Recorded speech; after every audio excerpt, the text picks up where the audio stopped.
Bonjour et bienvenue dans l'émission de voyance. Christophe, votre voyant, répond à toutes vos questions. Il s'appuie pour cela sur les tarots et sur son étonnante faculté d'intuition. Bonjour à tous et bienvenue sur le plateau de l'émission de voyance.com. Écoutez, je suis ravi de vous accueillir en ce vendredi 5 juin, jour de la pleine lune en Sagittaire. Nous découvrirons en cours d'émission ce que représente cette pleine lune, qui est également une éclipse.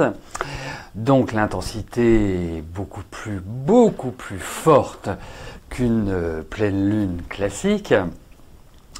D'autant plus que si nous nous basons en France, l'ascendant est en Sagittaire. Donc là, on est vraiment sur l'axe Gémeaux-Sagittaire, puisque la pleine lune a lieu en Sagittaire, hein, Gémeaux le soleil, Sagittaire la lune, avec l'ascendant. Je pense que nos cerveaux vont bouillir. En tout cas, ils ont de quoi se mettre en activité. Mais ça, nous le découvrirons tout à l'heure. Bon. Alors, il est 13h13, moment idéal pour commencer à répondre à vos questions. Je vais valider les questions qui viennent d'arriver, comme ça tout le monde sera logé à la même enseigne.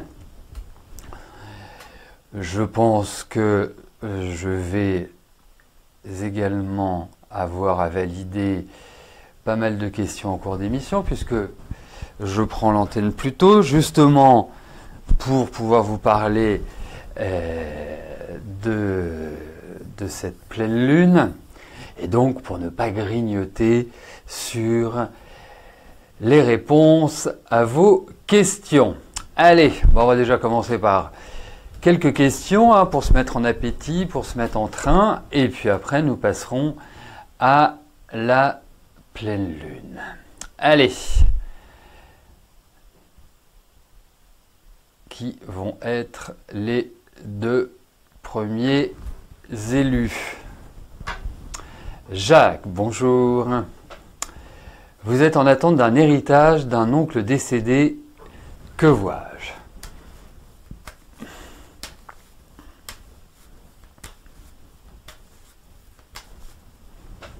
Attendez, je vais essayer de me fagoter un petit peu mieux. Allez. Voyons par rapport à cet héritage.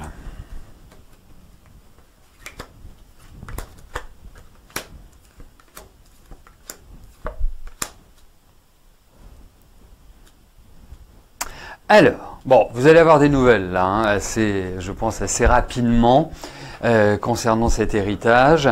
Après, vous risquez d'apprendre des choses qui vont peut-être vous surprendre, vous étonner. Ça peut même être un peu de contrariété. Enfin. Dans le sens où c'était peut-être pas des choses qui étaient prévues de cette manière-là initialement. Donc, en pratique, il y a peut-être aussi des personnes qui jouent un peu dans l'ombre, enfin qui peuvent être un peu enquiquinantes. Hein.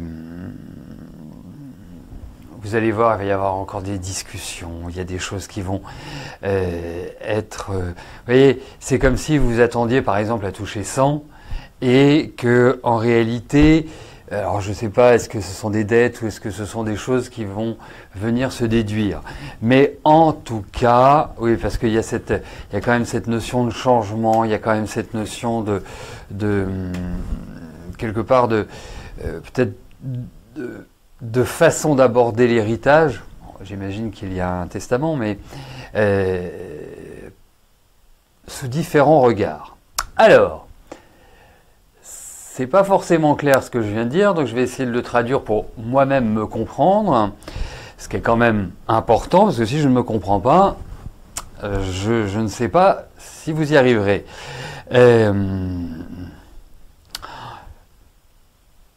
Ça va se résoudre. Ça va se résoudre positivement. Il y a quelques petits chamboulements dans cette histoire-là. Je pense aussi qu'il peut y avoir une femme qui va être importante, mais qui peut créer un trouble. Vous allez avoir des nouvelles rapidement. De là va s'ouvrir des discussions qui peuvent être chagrinantes, ou en tout cas qui peuvent vous agacer, mais au final ça se règle. Voilà. Voilà. Mais ça va quand même prendre un petit peu de temps. C'est quand même long, hein, depuis septembre, à moins qu'il y ait des biens et qu'il y ait une obligation de vendre, ou qu'il y ait des choses comme ça. Enfin, voilà. En tout cas, c'est pas... Ok, pas de testament. Bon. Bah, en même temps, c'est pour ça que ça peut être un peu le bazar. Parce qu'au moins, quand il y a un testament, on est au fait. Faut être clair. Donc, allez-y tranquillement. Parce que vous allez voir, je pense qu'il y en a qui vont découvrir leur jeu en réalité. Voilà, c'est comme ça que je vois les choses.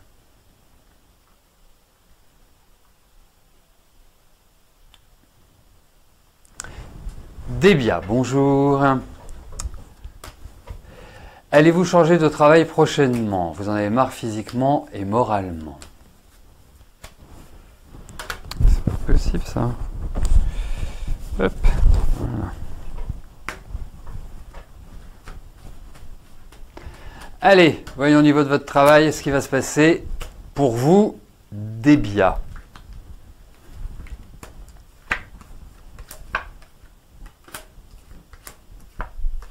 Oui, il y a du changement, mais il vous faut de la patience. De toute façon, je pense que vous allez encore rester là quelques mois.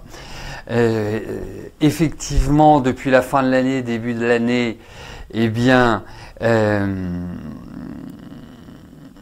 ça devient lourd, ça devient pesant. En fait, comme si vous aviez l'impression d'être un peu à l'étroit dans votre vie, dans vos actions, dans vos démarches. Voilà, c'est pas forcément comment dirais-je, une situation vraiment zen. Ça va le devenir. Prenez votre mal en patience. Vous verrez, à partir de la rentrée, mais plus sûrement à partir d'octobre, il y a des choses qui vont commencer à s'ouvrir. Et je pense qu'il est important que vous fassiez le dos rond à l'heure actuelle, que vous preniez des forces. Je préférerais vous dire, voilà, le changement, ça va se faire tout de suite, il n'y a pas de souci. Il y a du changement, il y a une évolution, mais effectivement, à mon sens, ce ne sera pas avant octobre. Voilà. Donc, à partir d'octobre, les tendances seront beaucoup plus bénéfiques pour vous, Débia, pour changer de travail, pour entrer dans une nouvelle dynamique, voilà, et puis pour tracer une meilleure route. Je pense que 2020 ne va pas rester dans les annales de votre existence. Je pense que 2021 sera beaucoup plus propice à une sorte de libération des énergies.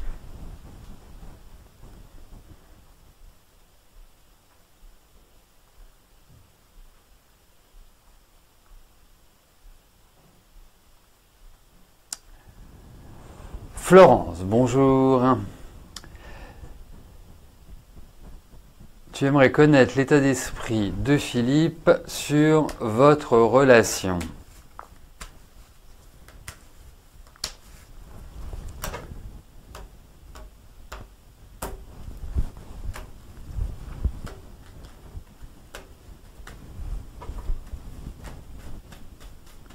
Allez,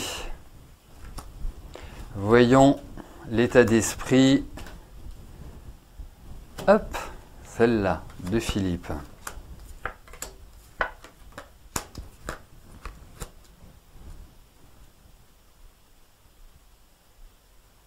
Alors, moi je dirais qu'il n'est pas dans un état d'esprit très clair par rapport à votre relation. Je pense qu'il est en remise en cause complète, qu'il ne sait pas tellement où il en est sur le plan affectif, qu'il a besoin de discuter, qu'il a besoin d'échanger, qu'il n'est pas capable et qu'il n'est pas en mesure pour l'instant de prendre une décision et s'y tenir, disons-le. Parce qu'autrement, il va faire des bêtises. Enfin, quand je dis des bêtises, c'est-à-dire qu'il va prendre des décisions qui ne correspondent pas vraiment à de bonnes décisions.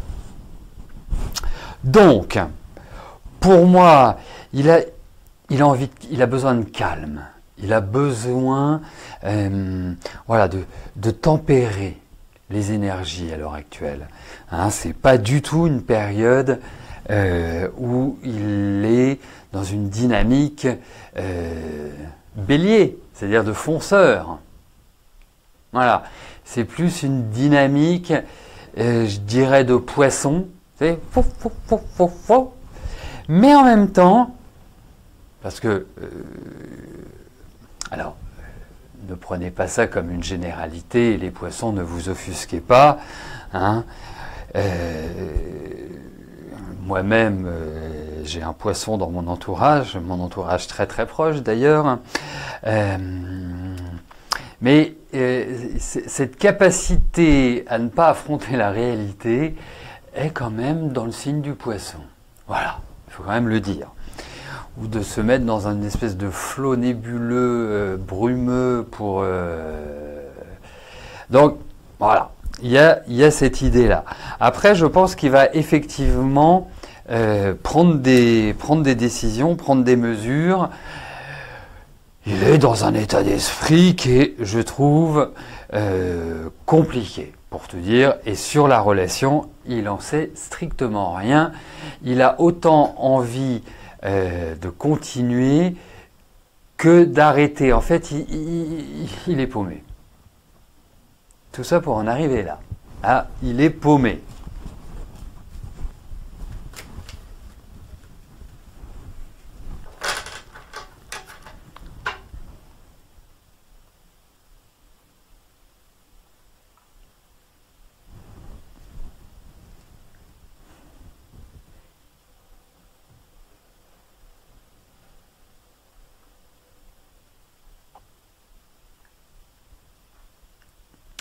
Virginie, bonjour.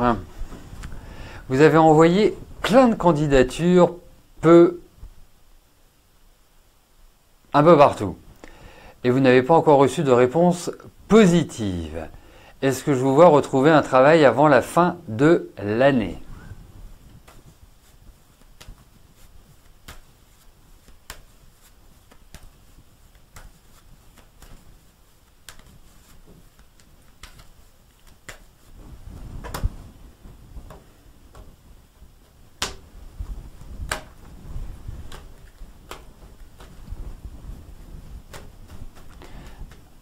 Allez, regardons pour votre travail, Virginie. Pour un contrat, pour un job. Mais oui, vous inquiétez pas. Vous inquiétez pas. Profitez-en pour vous reposer, pour vous ressourcer, pour vous requinquer. Et vous allez voir, je pense qu'à partir de la rentrée, vous remettez le pied à l'étrier. Voilà. Donc non, il n'y a pas de souci au niveau de votre travail. Pour moi, vous avez du travail d'ici la fin de l'année. Et je pense même avant la fin de l'année. Hein. Soyons réalistes. Tiens, comme c'est amusant, 2 15 septembre qui se succèdent. Ah ben, on est dans la journée du 15. Après les 2 15 septembre, nous avons les 2 15 novembre, Vierge et Scorpion, 2 signes qui sont très proches l'un de l'autre dans leurs énergies. Hein. Jean-Marie, bonjour. Est-ce que je vois un achat immobilier se dessiner à l'étranger ?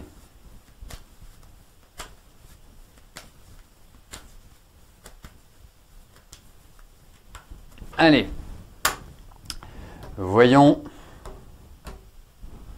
pour cet achat immobilier à l'étranger.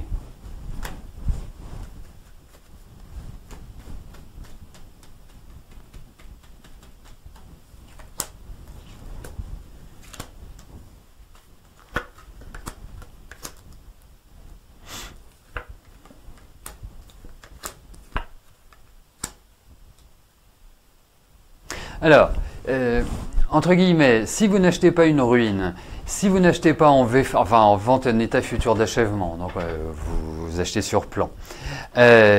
Si, comment dirais-je, c'est déjà bien. Non, je n'ai pas l'impression. Hein, je n'ai pas cette impression-là pour le moment. Alors, certes, il y a des discussions à l'heure actuelle, il y a des choses, voilà, il y a des prises de contact, il y a des aspects relationnels qui ressortent, des propositions pourraient survenir qui pourraient mettre un coup d'accélérateur à ce projet et à sa matérialisation. La seule chose, c'est que justement sur le plan matériel, il faut être attentif parce que ça peut être une mauvaise affaire. Donc, en pratique, moi je trouve qu'il ne faut pas de précipitation pour cela, même si c'est dans les tuyaux, même si c'est prêt. Surveiller tout ce qui est au niveau administratif,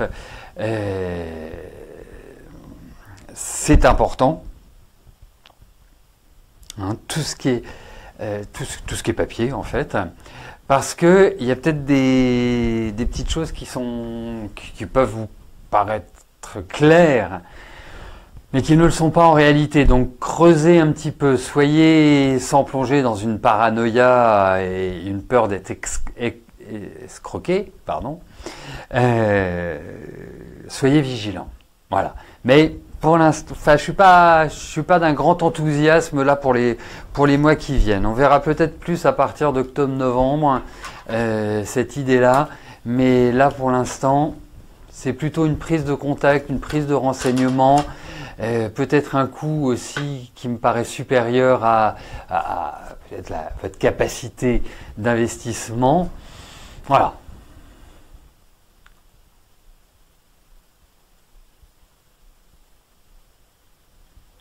Alors, bien évidemment, vous pouvez avoir un souci de connexion et ne pas pouvoir entendre la réponse que je vous donne, mais sachez que dès le lendemain, vous avez la possibilité d'écouter le replay depuis la page d'accueil du site ou sur notre chaîne YouTube. Voilà.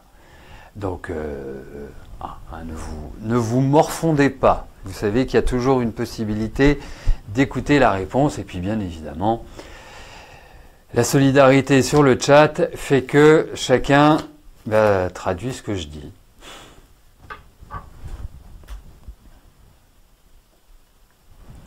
Karina, bonjour. Vous êtes en relation avec Idir. Est-ce qu'il vous aime? Est-ce qu'il va vous demander en mariage? Ça, c'est du sérieux, ça, c'est même plus que... Allez.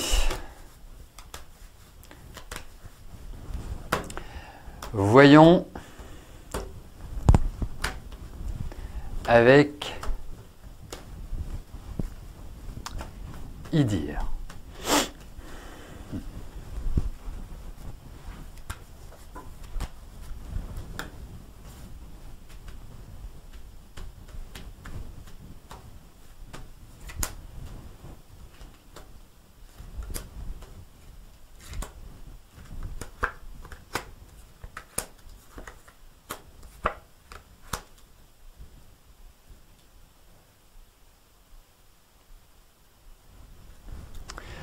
Vous le trouvez décidé pour un mariage? Parce qu'il m'apparaît un peu hésitant. Vous voyez, c'est pour ça que je vous pose la question. Il est un peu dans une forme d'expectative pour moi. C'est quand même un garçon... Alors, certes, hein, vous n'êtes pas une femme qui avait les deux pieds dans le même sabot, vous savez vous débrouiller toute seule. Il n'y a pas de souci, vous savez tout gérer au cordeau. Donc, je peux dire que vous êtes la femme idéale, mais en tout cas, vous avez des qualités qui sont tout à fait appréciables. Et puis, vous êtes quelqu'un qui aimait quand même aller vite. Enfin, voilà, ça n'enlève pas votre part affective, émotionnelle, votre sensibilité, parce qu'elle est quand même très marquée. ça n'enlève pas non plus le combat permanent que vous vivez au quotidien ou que vous menez au quotidien. Hein, on ne peut pas dire que les choses vous soient données tout cru dans le bec. Et vous avez en face de vous quand même quelqu'un qui n'est pas toujours dans un mode de communication simple, facile. Vous voyez, une certaine forme de discrétion.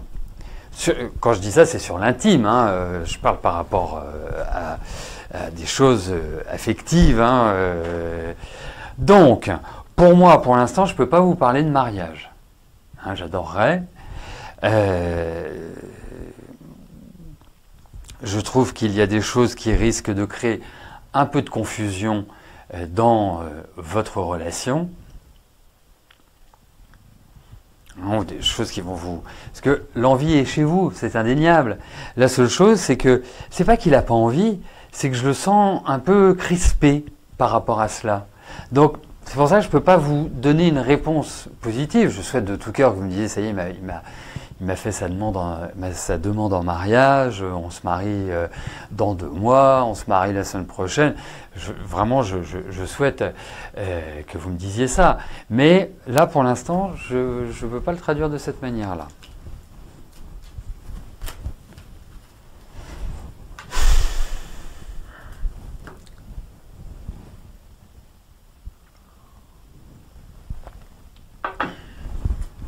Alors, aujourd'hui, nous allons découvrir ce que représente cette pleine lune qui aura lieu aux alentours des 21h36 heure locale, si je ne dis pas de bêtises.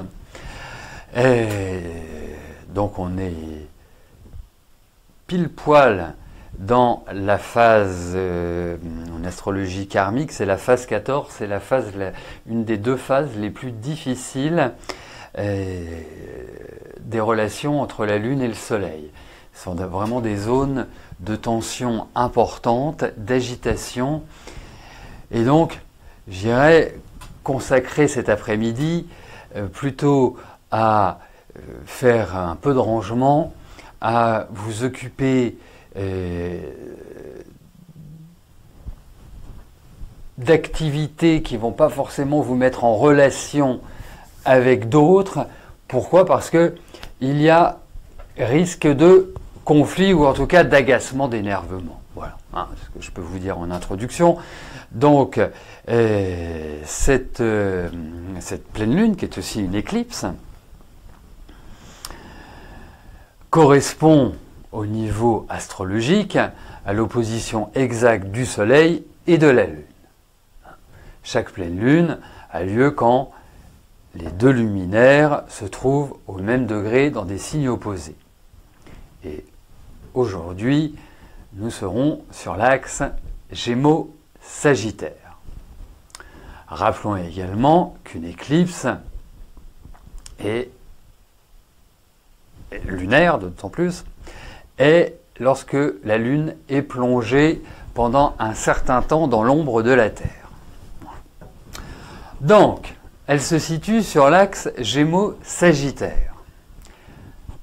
Que représente l'axe Gémeaux-Sagittaire? C'est l'axe de la communication, des contacts, des découvertes, du jeu, de la création, des voyages, de l'étranger.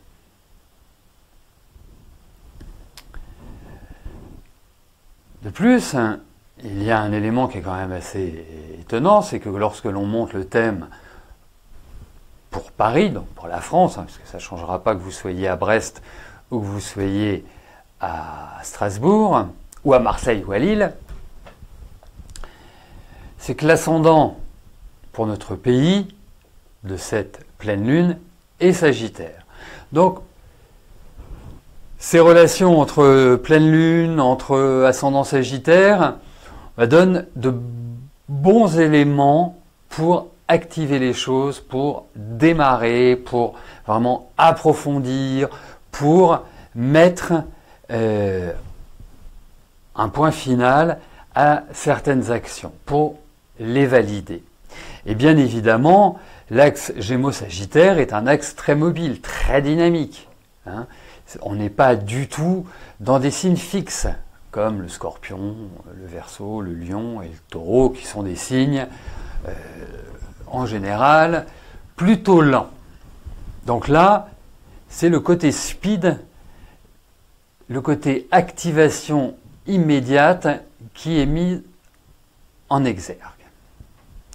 Donc voyons l'impact de cette pleine lune. Les travers. Alors, cette pleine lune est marquée par des colères qui ont des difficultés à être maîtrisées, par des humeurs changeantes, par la mémoire qui va nous jouer des tours. Donc, cela induit également des problèmes de concentration, des baisses d'énergie, ou en tout cas une énergie qui est fluctuante. Donc, si vous avez des soucis de santé ou des soucis de vitalité, vous avez du mal à avancer, vous êtes fatigué au lever, fatigué au coucher, eh bien, n'hésitez pas à aller faire une prise de sang. Cette pleine lune marque aussi les idées qui tournent en rond continuellement dans notre tête. Nous pouvons aussi faire des projections pas toujours très réalistes sur les événements, les projets. Dernier point, c'est qu'on va avoir aussi un besoin de compenser. Alors, comment faisons-nous pour compenser? En général, on se jette sur la nourriture, les sucreries, en tout cas tout ce qui peut nous remplir d'une manière ou d'une autre. Voyons maintenant les aspects positifs de cette pleine lune. Développement de l'intuition, développement de la créativité et de l'imaginaire.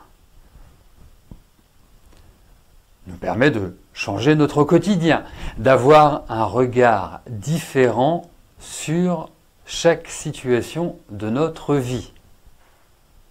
Faire des rencontres qui auront un impact ultérieur. Comme nous sommes également dans une éclipse, c'est le meilleur moment pour faire une remise à zéro, un reset sur les poids émotionnels que nous portons. La libido, les désirs seront beaucoup plus importants.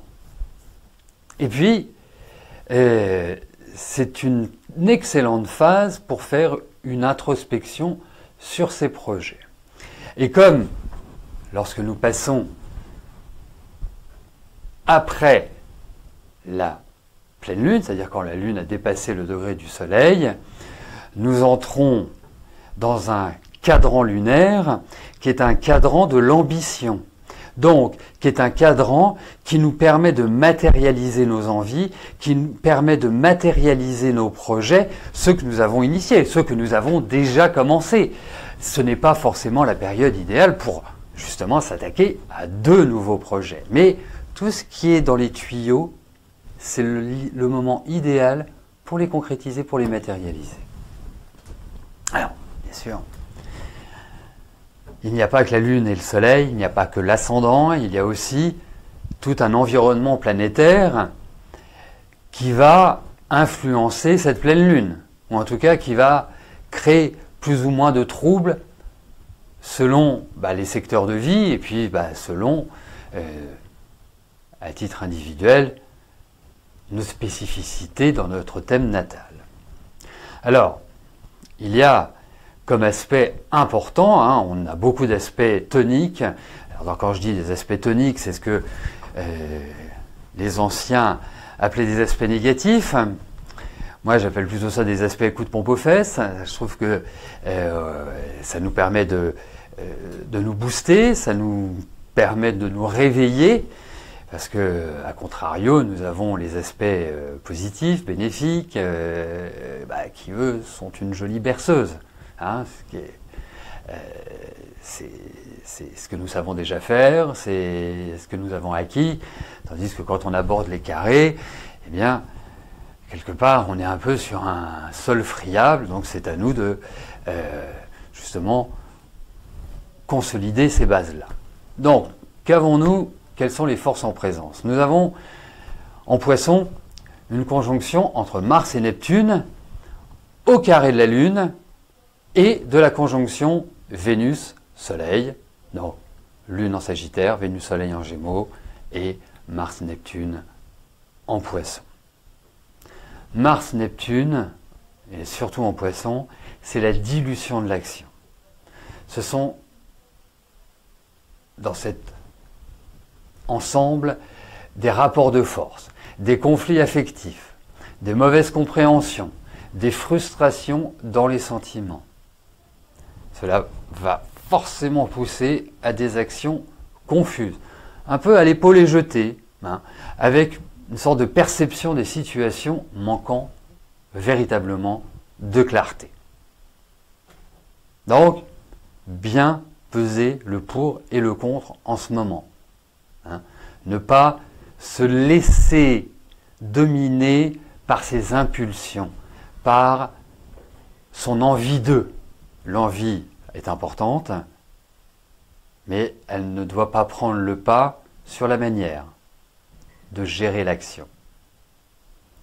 Alors, heureusement, nous avons un joli trigone de Mercure à la conjonction Mars-Neptune.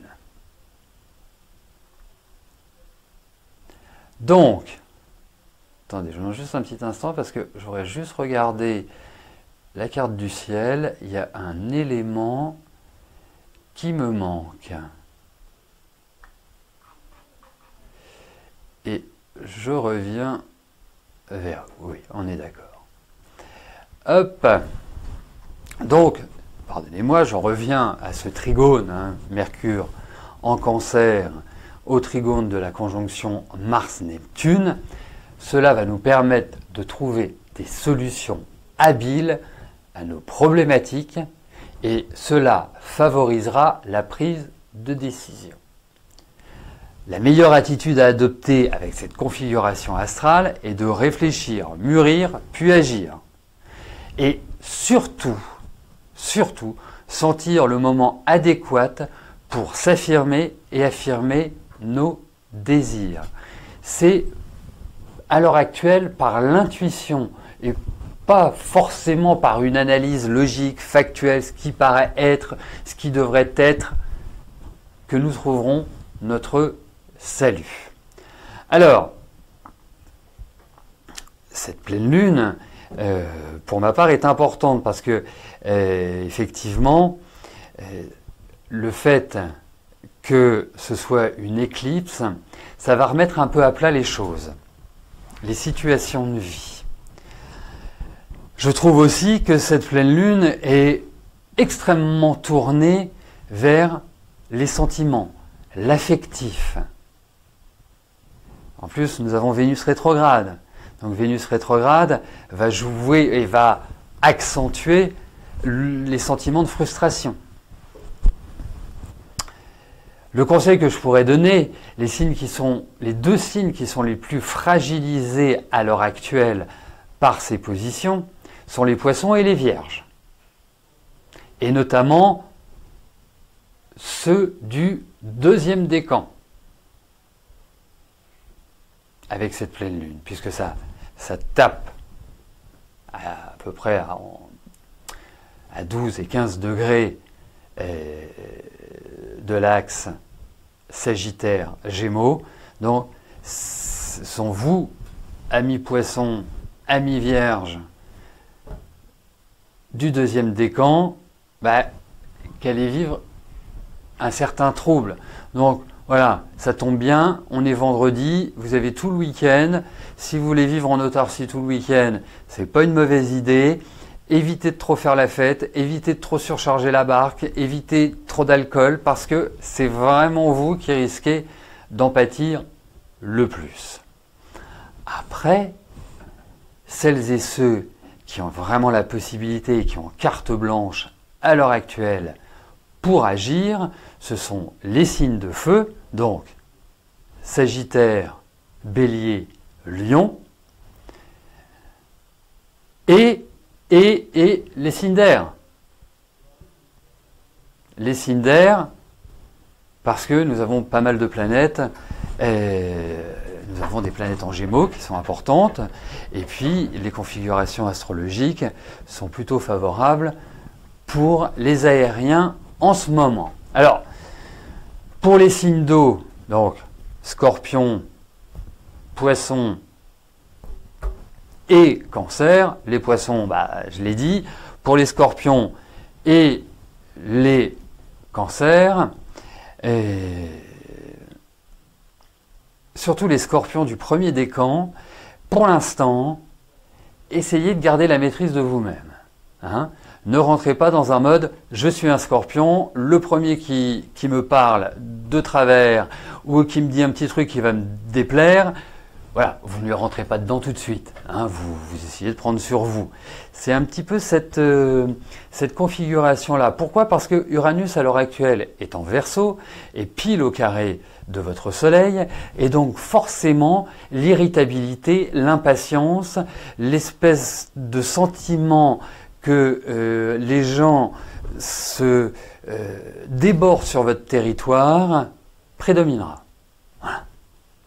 Et pour les cancers, écoutez, mis à part les cancers du troisième décan qui sont en train de vivre, ça y est, ça va se calmer, ça va se détendre, ça va disparaître. Mais l'opposition de Saturne, Pluton et Jupiter à votre Soleil, donc surtout pour l'instant, vous prenez de la hauteur, vous faites du lâcher-prise, vous êtes tranquille, vous observez, ça vous savez très bien faire, et sentez le moment pour agir. Voilà. Et puis pour les signes de terre, parce que je ne vais quand même pas oublier les signes de terre, pour les signes de terre, écoutez, moi je trouve que la période est plutôt favorable pour vous, entre les planètes en Capricorne et puis pas vraiment de planètes qui vont venir vous enquiquiner. Je trouve que vous avez une bonne carte à jouer en ce moment, donc pas de mollesse, pas de faiblesse, pas d'hésitation, vous y allez, vous foncez. Et quoi qu'il arrive, ce que je vous dirai en conclusion, c'est que pour l'instant, vous ne foncez pas, et je dis vous, c'est pour tout le monde, vous attendez lundi pour vraiment enclencher les choses. Voilà pour cette pleine lune du 5 juin 2020.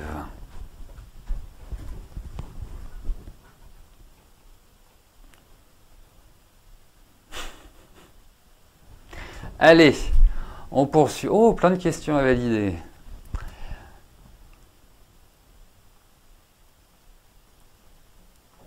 Alors, pendant que je valide vos questions, hein, je l'ai fait, là, je l'ai fait à l'épaule et jeté, peut-être que je ne devrais pas avec ce que je viens de dire, mais bon, écoutez, je n'ai pas le choix. Vous savez,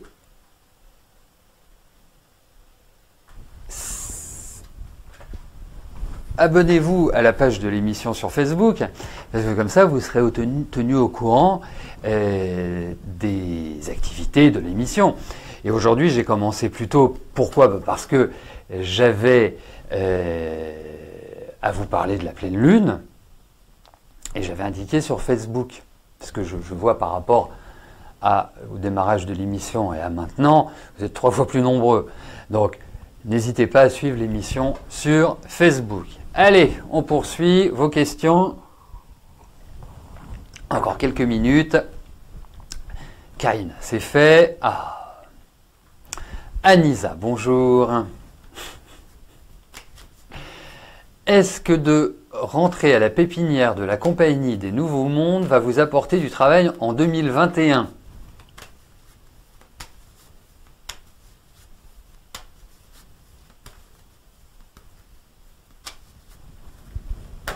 Allez.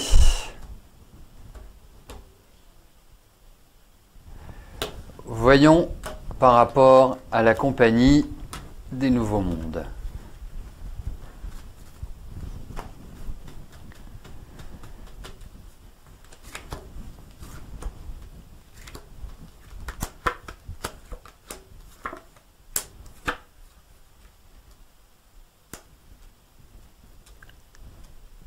Alors, Alors, hirondelle, les Verseaux sont des signes d'air. Donc, j'ai globalisé. Je n'ai pas parlé de tous les signes. Donc, c'est ce qui concerne les signes d'air. Anissa, j'ai l'impression que vous y croyez. Première chose. Alors, je ne sais pas si c'est une nouvelle compagnie, mais c'est marrant parce que ce nom me dit quelque chose, la compagnie des Nouveaux Mondes. Ça m'est pas, à moins qu'on en ait déjà parlé ensemble, hein, ce qui est possible aussi. Mais j'ai l'impression qu'il y a pas mal de nouveautés chez eux. C'est comme s'ils étaient en train de redémarrer des choses, comme si voilà, il y avait une nouvelle impulsion. Vous voyez, c'est un petit peu l'idée. Alors, effectivement, il va y avoir des propositions. Renseignez-vous quand même pour les cachets. Enfin, pour les salaires. Ce sont des cachets en même temps. Parce que il peut y avoir cette problématique-là ou une problématique de timing. Il y a du travail. Ils peuvent vous proposer du travail. C'est trouver un accord qui n'est pas forcément évident par rapport peut-être à leur logique de fonctionnement, par rapport à votre logique aussi perso. Mais il y a des perspectives. Pour moi, ouais, il y a des trucs qui vont bloquer au final. Hein. C'est pas quelque part, c'est pas l'autoroute. Mais j'ai l'impression que il y a peut-être un souci de rémunération, d'organisation.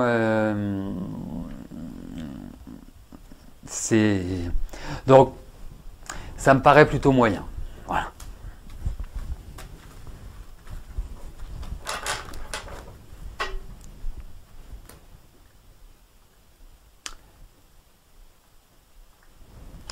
Mélanie, bonjour. Vous vous êtes séparés et vous voyez votre... Attendez, vous vous êtes séparés.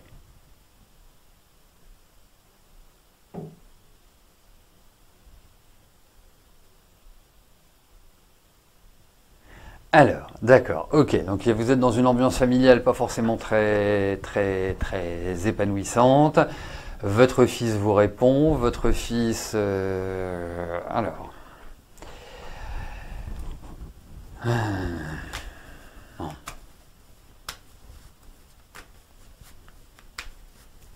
On va regarder un peu votre situation.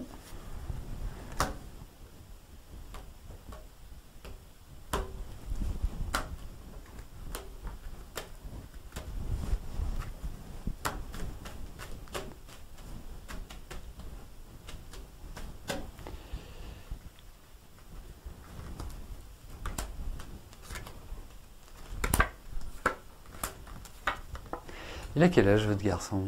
Il a... D'accord.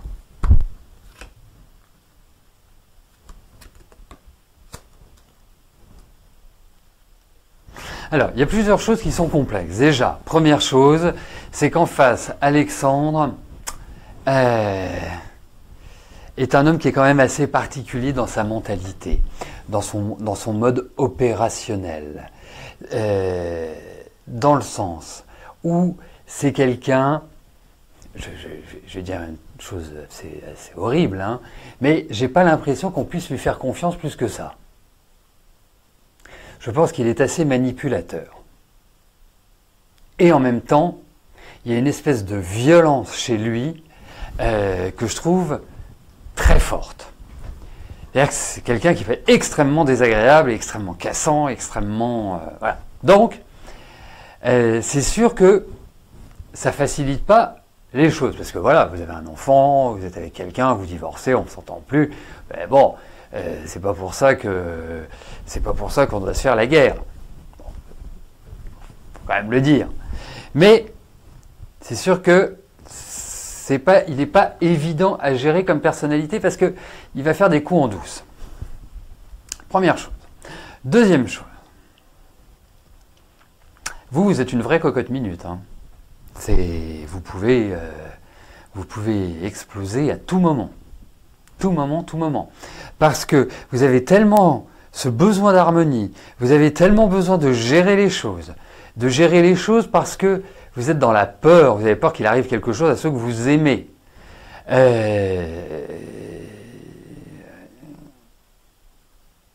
Alors, je ne vais pas vous dire que c'est désagréable d'avoir quelqu'un qui s'occupe de tout, hein, c'est formidable. Mais votre stress, votre tension intérieure sont extrêmement élevées. Votre fils. Votre fils, c'est quand même une forte personnalité.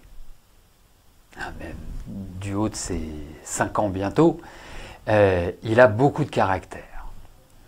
Et effectivement, il va avoir de l'autorité. Il sera autoritaire. C'est pas un enfant qui se laissera faire, loin de là. Après, c'est un enfant avec lequel il faut beaucoup échanger, beaucoup parler. Hein. C'est un enfant qui comprend tout, qui comprend vite, mais de temps en temps, il est un peu dans les nuages, il est un peu dans son monde, enfin, il a un côté un peu lunaire, comme ça. Donc, vous savez,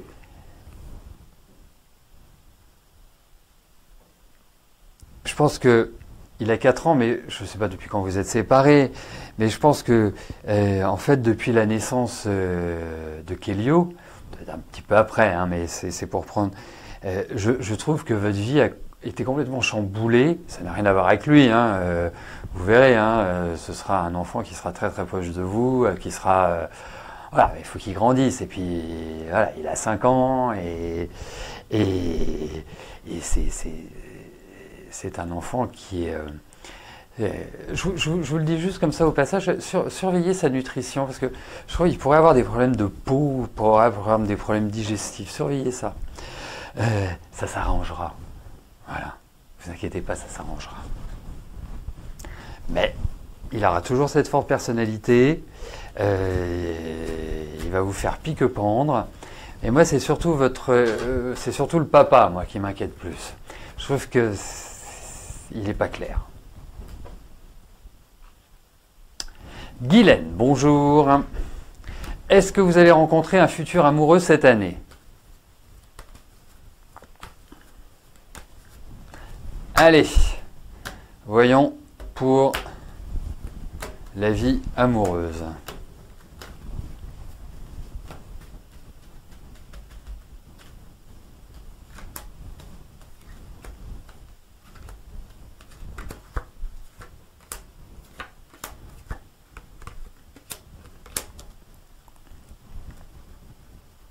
Alors, je pense que cette année, alors vous pouvez rencontrer quelqu'un avec lequel vous allez discuter, vous n'allez peut-être pas forcément sortir avec lui dans un premier temps.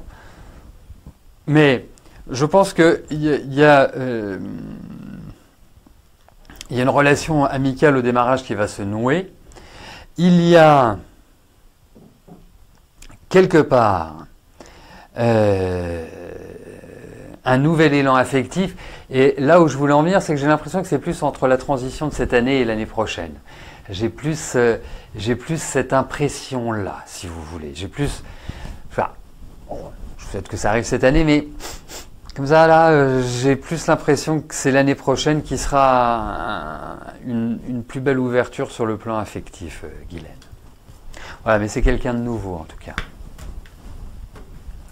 Voilà, écoutez, nous arrivons au terme de notre émission. Je vous souhaite à tous une excellente journée, un excellent week-end. On se retrouve mardi pour notre prochaine émission. Passez bien cette pleine lune. Je vous dis à plus tard. Portez-vous bien. Je vous dis à plus tard. Portez-vous bien. Et surtout, restez joyeux. Merci. Bye bye.